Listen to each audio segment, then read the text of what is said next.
Welcome back to the channel and welcome back to another quick pick prediction video.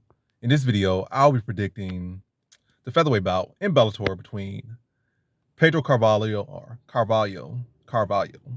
versus Jeremy Kennedy. So Pedro Carvalho versus Jeremy Kennedy.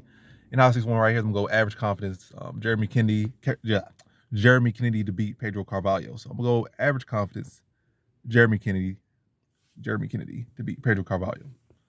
And why I'm going this way is because it ain't gonna be high confidence. I feel like Pedro Carvalho has moments where he looks really good. His last fight, I feel like he looked really good his last fight. I feel like Jeremy Kennedy, I think for the most part, he's pretty much the same. I don't feel like it's no great, his striking looks so good, his grappling looks so good. I feel like he's improved a lot from when he was in the UFC getting destroyed by Alexander Volkanovski. He probably still getting destroyed by Alexander Volkanovski to this day.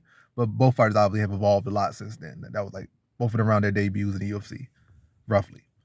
But anyway, Jeremy Kennedy has big improvements, but I just see him as like a volume decisionator type wrestler fighter.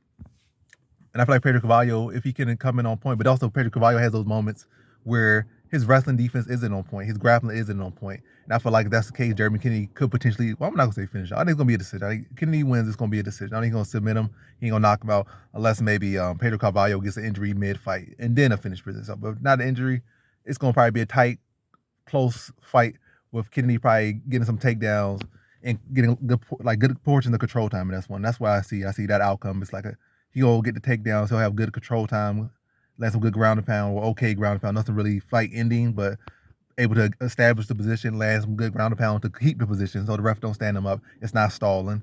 I mean, he's gonna try to go for the finish as far as with the intent, but again, he's just not the guy that has like heavy hands. He's not the guy that's that high level striker. He's not a guy that had that vicious ground and pound. He don't have no super high level BJJ. So he could push a good pace. He could go for a lot of takedowns. He could throw up some volume. Then also he's no Kobe Covenant. He's not gonna throw 100,000 strikes. And then go for 20 takedowns. He probably go for like 10 takedowns. He probably go for like maybe 100 significant strikes. Probably gonna be like 70 significant strikes on his side. Probably 30, 40 for Carvalho.